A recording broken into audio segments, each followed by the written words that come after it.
মালয়েশিয়ার প্রধানমন্ত্রীকে লালগালিচা সংবর্ধনা, আনোয়ার ইব্রাহিমের সাথে বৈঠকে শ্রমবাজার খোলার আশা।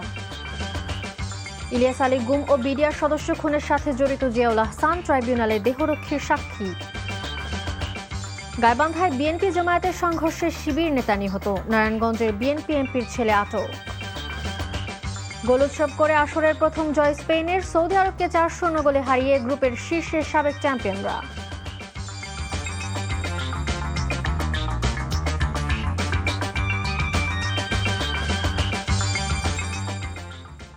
আসসালামু আলাইকুম, মালিহা হুসাইন স্বাগত জানাচ্ছি এনটিভির মধ্যরাতের খবরে।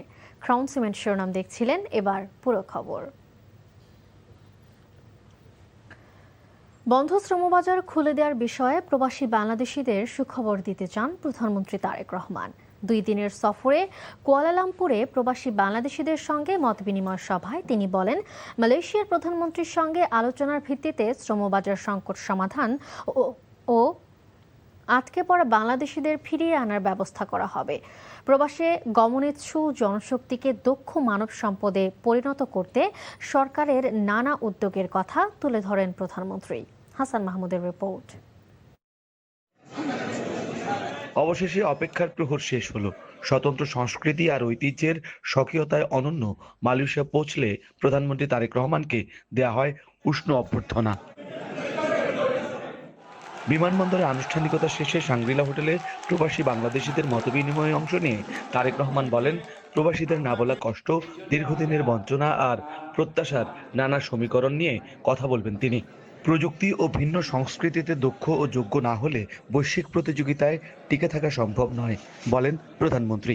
গত নির্বাচনে আমরা যখন আলহামদুলিল্লাহ আল্লাহর মতে জয়যুক্ত হলাম, প্রথম যে কয়েকজন ব্যক্তি আমাকে ফোন করে অভিনন্দন জানিয়েছিলেন তার মধ্যে ডক্টর আনোয়ার ইব্রাহিম, মালয়েশিয়ার প্রধানমন্ত্রী, উনি তার মধ্যে প্রথম 2-1 মধ্যে উনি একজন, এবং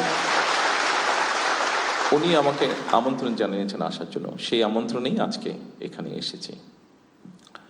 কালকে ইনশাল্লাহ ওনার সাথে দেখা হবে, ওনার সাথে আমরা কথা বলবো। আমি জানি এখানে অনেকেই জানতে চাচ্ছেন হয়তো কি কি কথা হতে পারে। প্রথমেই মালয়েশিয়া বলে যে বিষয়টি আছে, সেই বিষয়টি হচ্ছে যে আমাদের এখানে বহু শ্রমিক কাজ করেন। অনেক দিন ধরে যে কোনো কারণেই হোক আমাদের দেশ থেকে এখানে মানুষ আসতে পারছে না, কাজ নিয়ে, জব নিয়ে এখানে আসতে পারছে না। একটি সমস্যা হয়তো তৈরি হয়ে আছে। আমরা তাদের সাথে আলোচনা করব ওনাদের সাথে যে এই সমস্যাটা আমরা কিভাবে কাটিয়ে উঠতে পারি। এটি যেরকম একটা আছে। দেশ গড়তে নিজের পরিকল্পনার কথা তুলে ধরেন তারেক রহমান, বলেন কোনো প্রতিহিংসা নয়, দরকার দেশ গঠনে এগিয়ে আসার। আগামী 1 বছরের মধ্যে আমরা আশা করছি ইনশাল্লাহ মধ্যপ্রাচ্যে আমাদের যে সকল মানুষ যাবেন তাদেরকে আমরা বেসিক অ্যারাবিক ল্যাঙ্গুয়েজ কোর্সটা আমরা শিখিয়ে তাদেরকে পাঠাবো। আমরা যদি আমাদের মানুষদেরকে এইভাবে প্রস্তুত করে পাঠাতে পারি তাহলে কি হবে, ভ্যালু অ্যাড। অর্থাৎ আপনি তো পরিশ্রম করছেন, 8 ঘন্টা হোক, 10 ঘন্টা হোক, 12 ঘন্টা হোক, আপনি পরিশ্রম করছেন, 15 ঘন্টা হোক পরিশ্রম করছেন, কিন্তু আপনি যদি ভ্যালু অ্যাড করতে পারেন, অর্থাৎ আপনার মধ্যে যদি ট্রেনিং থাকে, কোনো আপনার মধ্যে সেই দক্ষতা যদি থাকে, তাহলে যেটা সম্ভব হবে সেটা হচ্ছে যে আপনি যদি এখন ঘন্টায় 100 টাকা পান, তখন আপনি ঘন্টায় 300 টাকা পাবেন। সেটা আপনার জন্য লাভ হচ্ছে, আপনার পরিবারের জন্য লাভ হচ্ছে, আর আলটিমেটলি দেশের জন্য তো অবশ্যই লাভ হচ্ছে। সোমবার মালয়েশিয়ার প্রধানমন্ত্রীর সঙ্গে বৈঠক সহ বেশ কয়েকটি সৌজন্য সাক্ষাতে অংশ নেবেন বাংলাদেশের সরকার প্রধান। পরে চীনের উদ্দেশ্যে আকাশে উড়বেন তিনি। Hasan Mahmud, NTV news, Malaysia. 2012 সালে বিএনপি নেতা ইলিয়াস আলীকে গুমের সাথে জিয়াউল আহসান জড়িত বলে ট্রাইব্যুনালে দেয়া সাক্ষ্যে উল্লেখ করেছেন তার বডিগার্ড ইমরুল কায়েস। এছাড়া জিয়াউল আহসানের বিভিন্ন সময়ের কিলিং মিশনেরও বর্ণনা উঠে এসেছে পিলখানা হত্যাকাণ্ডের পর পলাতক কয়েকজন বিডিআর সদস্যকে খুনের বর্ণনা। তামজিদ সুমনের রিপোর্ট। আওয়ামী লীগ সরকারের মেয়াদের এক প্রভাবশালী সেনা কর্মকর্তার নাম জিয়াউল আহসান। র্যাবের গুরুত্বপূর্ণ পদ, গোয়েন্দা বিভাগ সহ সরকারের বিভিন্ন সংস্থার শীর্ষ পদে কাজ করেন তিনি। তৎকালীন শেখ হাসিনা সরকারের স্বার্থ হাসিল করতে শতাধিক মানুষকে গুম খুনের অভিযোগে জিয়াউল আহসানের বিচার চলছে আন্তর্জাতিক অপরাধ ট্রাইব্যুনালে। রোববার তার বিরুদ্ধে সাক্ষ্য দেন তারই এক সময়ের বডিগার্ড ইমরুল কায়েস। সাক্ষ্যে উঠে আসে 2012 সালের 17 এপ্রিল গুম হওয়া বিএনপি নেতা ইলিয়াস আলীর ঘটনাও। ইলিয়াস আলীর গুম নিয়ে জিয়াউল আহসান এবং তৎকালীন প্রধানমন্ত্রীর নিরাপত্তা উপদেষ্টা তারিক আহমেদ সিদ্দিকীর মধ্যে হওয়া কথোপকথন তুলে ধরেন তিনি। ইলিয়াস আলীকে অপহরণ এবং তাকে যে অন্তর্ধান করবার যে বর্ণনা, সেটাও এই সাক্ষীর মুখ থেকে আংশিক বেরিয়ে এসছে। তিনি বলেছেন জিয়াউল আহসানের নেতৃত্বে তিনি কথোপকথন করেন তারেক সিদ্দিকীর সাথে। কথোপকথনের এক পর্যায়ে তিনি বলেছিলেন যে আপনাদের কথা মতো ইলিয়াস আলীকে গল্ফ করেছি। এছাড়া পিলখানা হত্যাকাণ্ডের পর 10 বিডিআর সদস্যকে ইঞ্জেকশন পুশ করে এবং মাথায় গুলি করে হত্যার পর লাশ ডুবিয়ে দেওয়ার ঘটনাও সাক্ষ্যে উল্লেখ করেন ইমরুল। জিয়াউল আহসান প্রায় 60টি ঘটনার ভিন্ন ভিন্ন সময়ে 60টি ঘটনার বর্ণনা দিয়েছেন। এই 60টি ঘটনায় তিনি প্রায় 30 জনকে নির্মমভাবে খুন করার বর্ণনা দিয়েছেন। তবে এসব অভিযোগ অস্বীকার করেছেন জিয়াউল আহসানের আইনজীবী। পুলিশ কর্মকর্তার কাছে যে উনি জবানবন্দি দিয়েছেন, সেই জবানবন্দি এতটাই মুখস্থ ওনার করানো হয়েছে, ওনাকে এতটাই শিক্ষা দেওয়া হয়েছে যে উনি দাড়ি, কমা, সেমিকোলন সব কিন্তু বলে গেছেন। জিয়াউল আহসানের বিরুদ্ধে গুম খুনের মামলায় রোববার পঞ্চম সাক্ষীর সাক্ষ্য গ্রহণ শেষ হলো। Tamjid Suman, NTV news, Dhaka. July সনদ বাস্তবায়নে সরকার ব্যর্থ হলে দেশে সাংবিধানিক সংকট তৈরি হতে পারে বলে আশঙ্কা প্রকাশ করেছেন রাজনৈতিক বিশ্লেষক অধ্যাপক দিলারা চৌধুরী। জাতীয় প্রেস ক্লাবে সুশাসনের জন্য নাগরিক সুজন আয়োজিত সেমিনারে কথা বলেন তিনি। সেমিনারে সুজন সম্পাদক বদিউল আলম মজুমদার বলেন, গণভোটে জুলাই সনদ পাশ হওয়ার পর নোট অফ ডিসেন্টের কোনো মূল্য নেই। নাজিবুর রহমানের রিপোর্ট। বিএনপি সরকারের 4 মাসের শাসনামল কেমন ছিল সে বিষয়ে সেমিনার আয়োজন করে সুজন। এতে রাজনৈতিক বিশ্লেষকদের পাশাপাশি অংশ নেন সরকারি ও বেসরকারি বিশ্ববিদ্যালয়ের শিক্ষক, অর্থনীতিবিদ সহ অনেকে। সরকারের নানা উদ্যোগের সমালোচনা করেন বক্তারা। অভিযোগ করেন ৭২-এর সংবিধান রক্ষা করতে গিয়ে জুলাই সনদকে উপেক্ষা করছে বিএনপি। জুলাই জাতীয় সনদে যেই সকল বিষয় ঐক্যমত্য হয়েছে, যে 84টা বিষয়ে, সেগুলো কিন্তু ওই রকম মেজরিটি, সুপার মেজরিটি, 2/3 মেজরিটি এবং বড় দলগুলোর অধিকাংশ দল যেগুলোতে একমত হয়েছে সেগুলোই ঐক্যমত্য। তাই ওখানে কে নোট অফ ডিসেন্ট দিল, কে দ্বিমত করলো, ওটা অপ্রাসঙ্গিক। ওটা ওই জুলাই সনদে লেখা থাকলে ওটা প্রাসঙ্গিক নয়। জনগণ যাদের মতামত দেয় এটাই শেষ কথা। ওটাতে দ্বিমত করার কিংবা ওটা নিয়ে গড়িমসি করার কোনো সুযোগ নেই। দেশে অচিরেই সাংবিধানিক সংকট তৈরির আশঙ্কার কথা জানিয়ে অধ্যাপক দিলারা চৌধুরী বলেন, যে সংবিধান ফ্যাসিস্ট তৈরির অনুষঙ্গ তা আঁকড়ে ধরেছে সরকার। যে সংবিধান আপনার ফ্যাসিস্ট তৈরি করার একটা সংবিধান, সেটাকে কেন আঁকড়ে ধরে রাখছে এই সরকার, এবং কেন জুলাই সনদকে তারা গড়িমসি করছে যে আমরা হ্যাঁ করবো তো বটেই, ওইভাবেই করব। তাদের যে ৩১ দফার প্রথম দফায় তো সংবিধান সংস্কারের কথা আছে, তারা নিজেদের ম্যান্ডেটকে নিজেরা মানছে না। এ সময় সরকারের কিছু উদ্যোগের প্রশংসার পাশাপাশি আইন শৃঙ্খলা পরিস্থিতির উন্নতি, মূল্যস্ফীতি নিয়ন্ত্রণ ও শিক্ষা ব্যবস্থার সংস্কারে আরও মনোযোগ দেওয়ার পরামর্শ দেন বক্তারা। Najibur Rahman, NTV news, Dhaka. জাতীয় সংসদের বিরোধী দলীয় নেতা ও জামায়াত ইসলামীর আমির ডক্টর শফিকুর রহমানের সাথে বৈঠক করেছেন বাংলাদেশে নিযুক্ত সুইডেনের রাষ্ট্রদূত নিকোলাস উইক্স। রোববার জাতীয় সংসদ ভবনে বিরোধী দলীয় নেতার কার্যালয়ে অনুষ্ঠিত বৈঠকে নির্বাচন পরবর্তী পরিস্থিতি, বাংলাদেশ সুইডেন দ্বিপক্ষীয় সম্পর্ক, বাণিজ্য ও বিনিয়োগ সহ বিভিন্ন গুরুত্বপূর্ণ বিষয়ে আলোচনা হয়। এছাড়া জুলাই সনদ, গণভোটের রায় বাস্তবায়ন, প্রস্তাবিত বাজেট, কর কাঠামো সংস্কার এবং রোহিঙ্গা সংকট নিয়েও মতবিনিময় করেন তারা। বৈঠকে বাংলাদেশের প্রতি সুইডেনের অব্যাহত সমর্থন ও ভবিষ্যৎ বিনিয়োগ বৃদ্ধির আশাবাদ ব্যক্ত করেন সংসদের বিরোধী দলীয় নেতা। নারায়ণগঞ্জ ৩ আসনে বিএনপির সংসদ সদস্য আজহারুল ইসলাম মান্নানের ছেলে জেলা যুবদলের জ্যেষ্ঠ যুগ্ম আহ্বায়ক খায়রুল ইসলাম সজীবকে আটক করেছে পুলিশ। রোববার দুপুরে রাজধানী থেকে মহানগর গোয়েন্দা পুলিশের সহযোগিতায় তাকে হেফাজতে নেয় নারায়ণগঞ্জ জেলা পুলিশ। পরে তাকে নারায়ণগঞ্জ জেলা পুলিশ সুপারের কার্যালয়ে আনা হয়েছে বলে জানিয়েছেন অতিরিক্ত পুলিশ সুপার তারেক আল মেহেদি। যুবদল নেতা সজীবের বিরুদ্ধে চাঁদাবাজির বেশ কয়েকটি অভিযোগ পাওয়া গেছে। এ বিষয়ে তাকে জিজ্ঞাসাবাদ করতে পুলিশ সুপারের কার্যালয়ে নিয়ে আসা হয়েছে বলে জানান ওই পুলিশ কর্মকর্তা।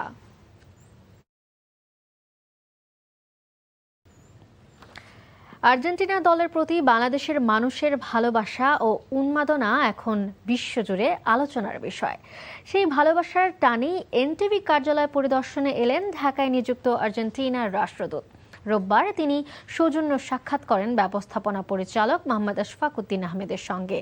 আলোচনায় উঠে আসে বাংলাদেশ আর্জেন্টিনার সম্পর্ক, ক্রীড়ার মাধ্যমে দুই দেশের বন্ধন এবং পারস্পরিক সম্প্রীতির বিষয়। রাষ্ট্রদূত জানান, বাংলাদেশের মানুষের আর্জেন্টিনার প্রতি অকৃত্রিম সমর্থন তাকে গভীরভাবে মুগ্ধ করেছে। এছাড়াও এনটিভির সকল সংবাদকর্মীর সঙ্গে শুভেচ্ছা বিনিময় করেছেন তিনি। এনটিভি কার্যালয় পরিদর্শনের মাধ্যমে সম্প্রীতি, বন্ধুত্ব এবং পারস্পরিক সম্মানের বার্তা ছড়িয়ে দিতে চান বলেও জানান আর্জেন্টিনার রাষ্ট্রদূত।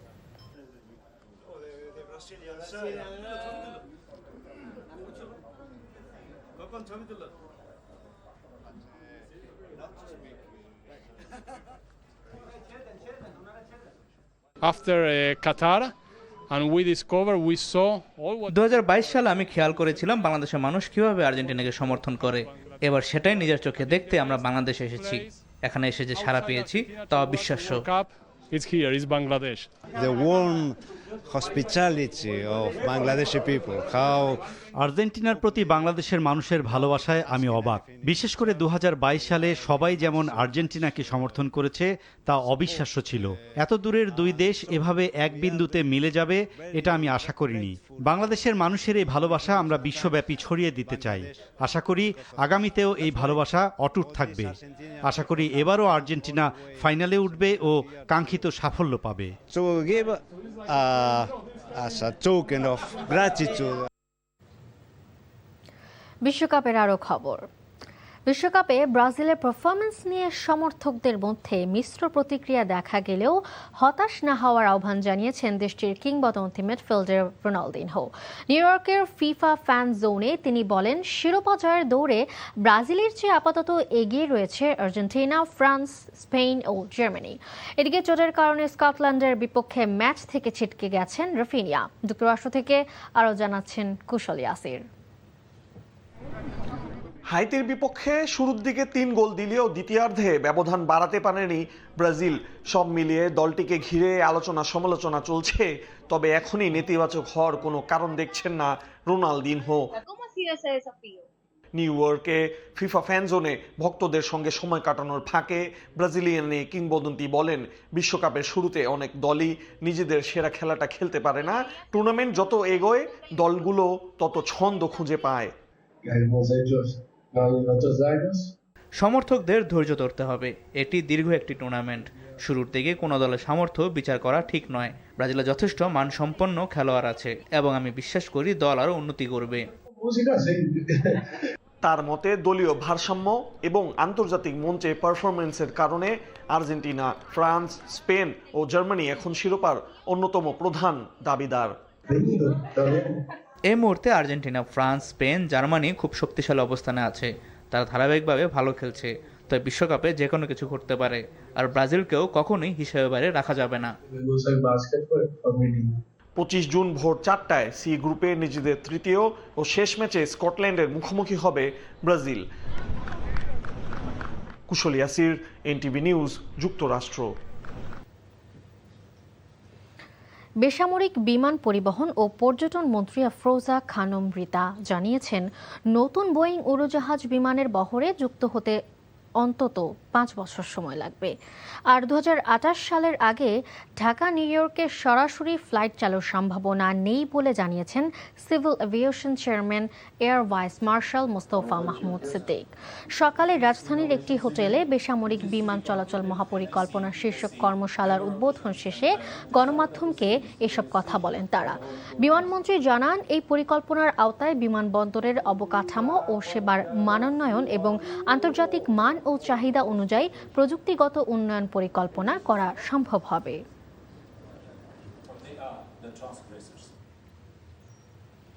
টানা বৃষ্টি ও পাহাড়ি ঢলে সুনামগঞ্জে সব নদ নদীর পানি বেড়ে প্লাবিত হয়েছে 2 উপজেলার নিম্নাঞ্চল। তিস্তার পানি বেড়ে তলিয়ে গেছে লালমনিরহাটের 5 উপজেলার নদী তীরবর্তী নিচু এলাকা। সিরাজগঞ্জে বিলীন হয়েছে যমুনা তীরের 30 মিটার বাঁধ। এদিকে বৈরী আবহাওয়ায় সিলেটের জনপ্রিয় পর্যটন কেন্দ্র সাদা পাথরে পর্যটকদের না যাওয়ার অনুরোধ জানিয়েছে প্রশাসন। বিস্তারিত শওকত করিমের ডেস্ক রিপোর্টে। কয়েকদিনের ভারী বর্ষণ এবং উজান থেকে নেমে আসা পাহাড়ি ঢলে বিপদসীমা ছুঁই ছুঁই সুনামগঞ্জের সব নদ নদীর পানি।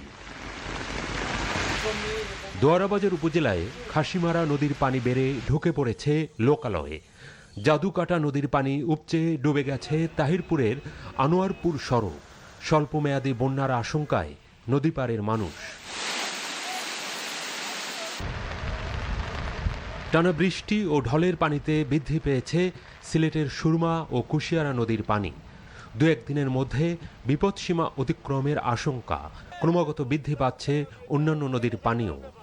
এ অবস্থায় সাময়িক সাদা পাথর পর্যটন কেন্দ্র ভ্রমণে নিরুৎসাহিত করা হচ্ছে প্রশাসনের তরফ থেকে। উজানের ঢল ও ভারী বর্ষণে অব্যাহত সিরাজগঞ্জে যমুনার পানি বৃদ্ধি। হুমকির মুখে ফসলি জমি, বসত ভিটা। পাট আছে, দুঞ্চা আছে, ফসলি জমি, এগুলো তো বিলীন হয়ে যেতেছে। ভাঙন শুরু হয়ে গেছে গা, এখন আরো চলে যাবো। আর মেহনত না করলে জমি জমা ছিল সব নদীর ভিতরে চলে গেছে। এখন আর আমার জমি কোনো জমি নাই। আমাদের মূল যেটা দাবি আর কি, এখানে একটা স্থায়ী বাঁধের দরকার। ইতিমধ্যে বিলীন হয়েছে সদর উপজেলার রতনকান্দ ইউনিয়নের নদীর ডান তীর রক্ষা বাঁধের 30 মিটার। 15,000 জিও ব্যাগ নিয়ে রাখছি, যাতে বাঁধ কিংবা গুরুত্বপূর্ণ স্ট্রাকচার সঙ্গে সঙ্গে আমরা সেটা ব্যবস্থা গ্রহণ করতে পারি। আর আমাদের যে অন্যান্য যে প্রস্তুতিগুলো সেগুলোও আছে, এবং আমাদের যারা ঠিকাদার কাজ করে তাদেরও আমরা প্রিপেয়ার্ড রাখতে বলছি, যে কোনো মুহূর্তে ডাকলে যাতে তারা লোকবল নিয়ে আসে। এদিকে টানা বৃষ্টি ও নদ নদীর পানি বেড়ে লালমনিরহাটে 5 উপজেলায় ডুবে গেছে নিম্নাঞ্চলের বিভিন্ন এলাকা, ফসলের ক্ষেত। পানি বৃদ্ধি অব্যাহত থাকার কথা জানিয়ে আগামী কয়েকদিনে স্বস্তির খবর নেই বন্যা পূর্বাভাস ও সতর্কীকরণ কেন্দ্রের কাছেও। শওকত করিম, এনটিভি নিউজ ডেস্ক। মধ্যপ্রাচ্যের দেশ কাতারে সড়ক দুর্ঘটনায় প্রাণ গেল 5 বাংলাদেশির। নিহতদের সবাই সিলেটের কানাইঘাট উপজেলার বাসিন্দা। এই ঘটনায় প্রবাসী বাংলাদেশিদের মধ্যে শোকের ছায়া নেমে এসেছে। কানাইঘাট থানার ওসি আমিনুল ইসলাম জানান, রোববার কাতারের স্থানীয় সময় সকাল 10:30টার দিকে কাতারের আল শাহানিয়া শহরের সড়কে মর্মান্তিক দুর্ঘটনা ঘটে। নিহত 5 বাংলাদেশি প্রবাসীর সবাই সিলেটের কানাইঘাট উপজেলার 7 নম্বর দক্ষিণ বাণীগ্রাম ইউপির গাছবাড়ি এলাকার বাসিন্দা। নিহতরা হলেন আকতালুক গ্রামের জসিমউদ্দিন, আমরপুর গ্রামের জিবালউদ্দিন, মাছতালুক গ্রামের মোস্তাক আহমেদ, জুবার আহমেদ এবং কাদের আহমেদ। ফ্যাসিস্ট সরকার এবং অন্তর্বর্তী সরকারের রেখে যাওয়া ঋণের বোঝা নিয়ে সরকার গঠনের 1.5 মাসের মাথায় যথার্থ বাজেট দেয়া যায়নি। সিপিডির বাজেট সংলাপে অর্থনীতিবিদদের সমালোচনার জবাবে এমন কথা বলেন অর্থ ও পরিকল্পনা মন্ত্রী আমির খসরু মাহমুদ চৌধুরী। সেমিনারে অর্থনীতিবিদরা বলেন, বর্তমান অর্থনৈতিক সংকটে বাজেটে প্রস্তাবিত প্রতিশ্রুতি বাস্তবায়ন অসম্ভব। সালেম মালিকের রিপোর্ট। আন্তর্জাতিক এবং অভ্যন্তরীণ নানামুখী চ্যালেঞ্জের মধ্যে কেমন হলো 2026-27 অর্থ বছরের প্রস্তাবিত বাজেট, এ নিয়ে বিস্তারিত জানতেই সিপিডির এই বাজেট সংলাপ। আমি এইভাবে যেতে চাচ্ছি। সংস্থাটি জানায়, বহু আশাবাদের এই বাজেট সাধারণ মানুষকে খুব বেশি স্বস্তি দেবে না। আর অর্থনীতিবিদ ডক্টর হোসেন জিল্লুর রহমানের মতে, দুর্নীতি বন্ধ করা না গেলে তা বাজেটের ভালো উদ্যোগগুলোকে আটকে দিবে। Agriculture has weakened. Its share has declined from 4.7% from the current fiscal year to 3.6%. This is a bit worrying from the point of food security issue. আজকে এই যে ওভাররান প্রজেক্টস ইত্যাদিতে কি বললো, implementation failures is as big a problem as corruption. If you look at if you calculate the figures, it may be more than capital flight. And the third one is what I would call institutional waste. অনুষ্ঠানে অর্থমন্ত্রী জানান, আগের সরকারের নেওয়া ঋণের চাপ আর তাড়াহুড়োর মধ্যে প্রস্তুতি নিয়ে ঘোষিত প্রস্তাবিত বাজেট পুরোপুরি সন্তোষজনক হয়নি। আমরা 1.5 মাসের বাজেটটা করতে হয়েছে। আবার কোন ধরনের বাজেট, যেটা আমরা ইনহেরিট করেছি ফ্যাসিস্ট সরকারের কাছ থেকে, যেটা আমরা ইনহেরিট করেছি ইন্টেরিয়াম গভর্নমেন্টের কাছ থেকে, আমরা যখন দায়িত্ব নিলাম, এগুলো সব আমাদেরকে সবগুলো চিন্তা করতে হচ্ছে। 50,000 কোটি টাকার মতো পাওয়ার বিল বাকি রেখে গেছে আপনার, মানে প্রত্যেক জায়গায় খালি বিল বাকি বাকি বাকি। এগুলো তো সব এই সরকারকে পে করতে হচ্ছে। দেশের ভঙ্গুর অর্থনীতিকে সমৃদ্ধির দিকে নিয়ে যেতে সরকারকে অন্তত 2 বছর সময় দিতে জনগণের প্রতি আহ্বান জানান অর্থমন্ত্রী। সেলিম মালিক, এনটিভি নিউজ, ঢাকা। এবার প্রবাসের খবর।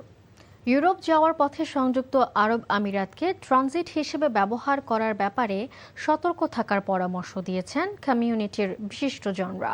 তারা বলেন, প্রবাসীদের মধ্যে একটি সাধারণ ধারণা রয়েছে যে আমিরাত থেকে ইউরোপের ভিসা পাওয়া সহজ, কিন্তু সঠিক তথ্যের অভাব, ত্রুটিপূর্ণ ডকুমেন্টসের কারণে অধিকাংশের চেষ্টা বিফলে যায়। দালাল চক্রের ফাঁদে পড়ে অনেকে অবৈধ ও ঝুঁকিপূর্ণ পথ বেছে নিয়ে আর্থিক ক্ষতি, এমনকি অকালে প্রাণ হারাচ্ছেন। তাই বৈধভাবে ইউরোপ যাত্রার পরামর্শ দিতে এগিয়ে এসেছে ফারদিন ট্রাভেল অ্যান্ড ট্যুরিজম সহ কিছু বাংলাদেশি প্রতিষ্ঠান। এ ব্যাপারে যোগাযোগ করার আহ্বান জানিয়েছেন প্রতিষ্ঠানটির ব্যবস্থাপনা পরিচালক ফারদিন আহমেদ। আমরা কাউকে ভিসা দিই না, ভিসা দেওয়ার একমাত্র অথরিটি হচ্ছে এমবাসি। আমরা শুধুমাত্র ডকুমেন্টস প্রোভাইড করি, এমন যাদের ডকুমেন্টস আছে এগুলো সাজাইয়া দিই, যাদের নাই দুবাইয়ের বৈধ ডকুমেন্টসগুলো আমরা কালেক্ট করে দিই। এই ছিল মধ্যরাতের খবরে। এই খবরের ভিডিও সহ আপডেট জানতে ভিজিট করুন এনটিভি অনলাইন www.ntvbd.com। এছাড়াও এনটিভির জনপ্রিয় সব অনুষ্ঠান ও খবরের আপডেট জানতে ভিজিট করুন আমাদের ইউটিউব ও ভেরিফাইড ফেসবুক পেজ। ধন্যবাদ সবাইকে।